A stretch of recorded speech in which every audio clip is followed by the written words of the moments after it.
I'm not at all happy with the rebels and the French to have destroyed the lives of my fellow citizens. But I'm abstaining from all bad reactions to have recourse to you and to the other leaders of the world.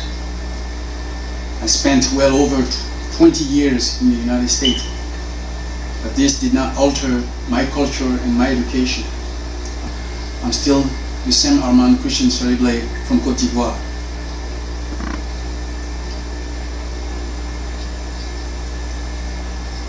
It is a fact that we, because of our culture, we are somewhat lenient and very tolerant. However, we know that countries like France do not adopt the same posture toward their national and foreigners. But this shouldn't be a reason for them to abuse our humanism. No one should take our kindness and social policy of inclusion as a form of idiocy, even less as an indice of resignation. France tried to force its political leaders onto us, but scientific and technological advance enable us today to trace with great precision the history of an individual and determine whether he or she is a national or a foreigner. We also know how to say no, and we can say no and kick anyone we want out of our country. It is our prerogative. All individuals who constitute a poison to our country or to its population. But if we deliberately choose the way of peace, it is because of a natural love we have for people. We are tolerant because we know that the truth always ends up triumphing. The peaceful liberation of Cote d'Ivoire being of primary importance, we are seeking it with a weapon that help us gain our independence. This weapon are fraternity, peace, and dialogue. These are the weapons we use. Let no one think that they can walk all over us and impose upon us some foreign presidential candidate or twisted political policies to subject us to modern slavery. It will never work in Cote d'Ivoire.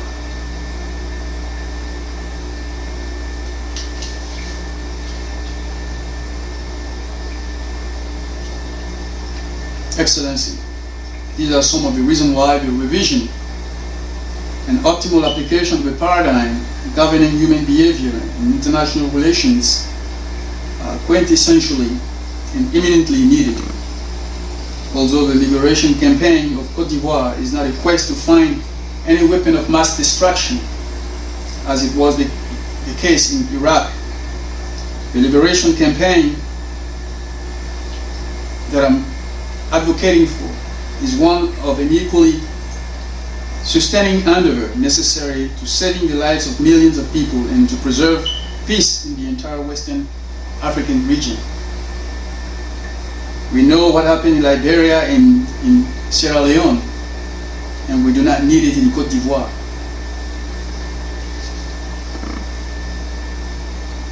In Cote d'Ivoire, we want to build universities. We want to see the development of different sectors, especially in the area of technology and biotechnology. This is the solution of sortie de crise that I'm proposing. This solution will enable the youth to have a bank account before they even end their high school training. They would even have a house when they go into college, because we can do that.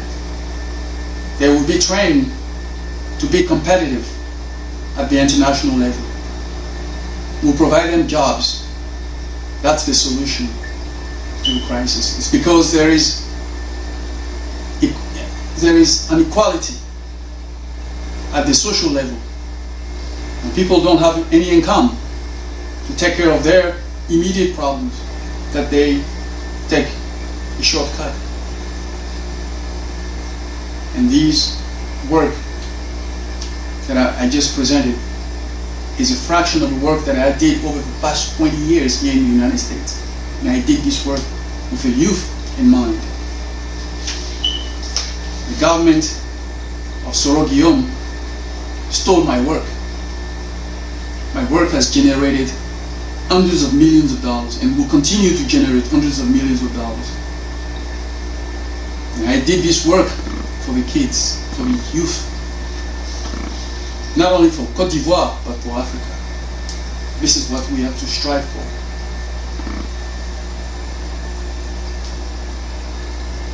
We do not want what happened in Nigeria, in Liberia, in Congo, in other countries.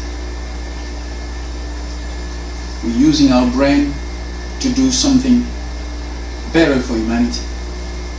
And our brain shall not be destroyed as it was here. That's why this matter is a serious matter.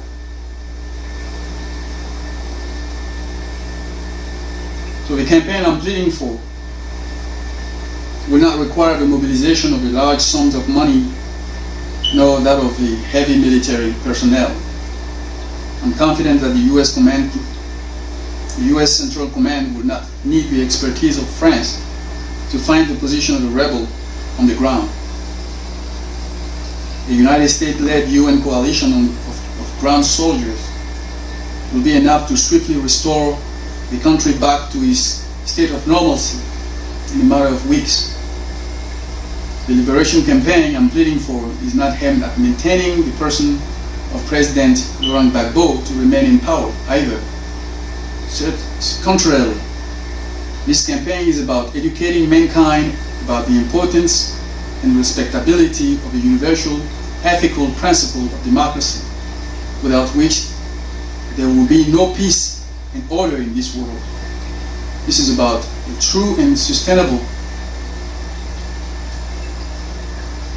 political education campaign. This campaign is a humanitarian campaign designed to set moral standard and a lasting example of sustainable governance for future generations.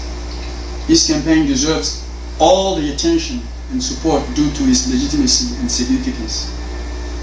In fact, African countries cannot achieve sustainable development without successful democracy.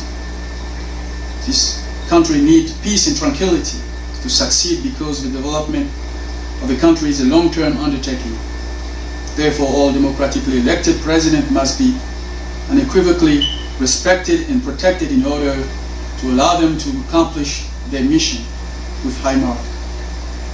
Furthermore, it is highly important for all respectable and right-minded people to comply with the rules and principles of democracy, whether or not they ambition to hold a governmental or presidential position in their country. The rules and regulations, the rules and principles of democracy must be respected, must be universalized, and must be respected by all people, citizens, politicians, and everybody. It must be respected also by the leaders of other countries.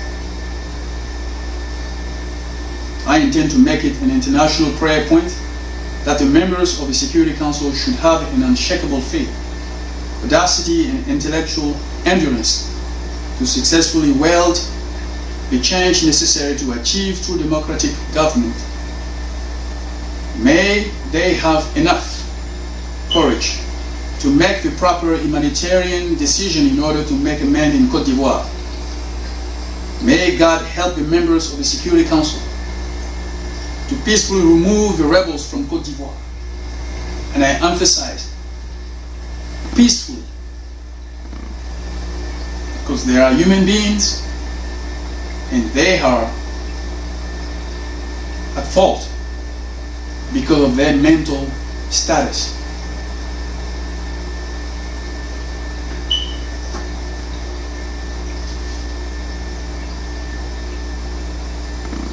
May God help the member of the Security Council to restore the authority of a democratically elected president. And may God help them respect the sovereignty of the Republic of Cote d'Ivoire. And I'll make a little digression here. The mandate of the president expired in 2005. There should have been another election.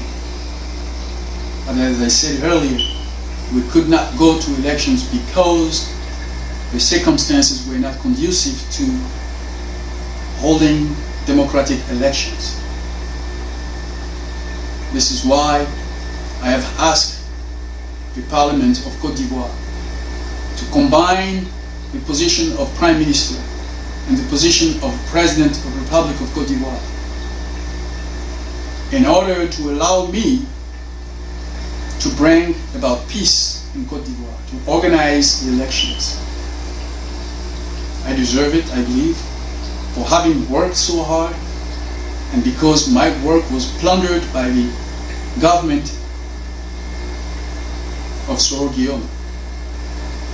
My work has generated hundreds of millions of dollars, and I have not subscribed to their intention to hold elections in this situation, unlike the other candidates. I believe that my expertise and my experience in the United States has pruned me enough to lead the government of my country and to bring about the change necessary to install peace and lasting peace, and to put the trend of sustainable development on the rail for the benefit and well-being of the population of Cote d'Ivoire.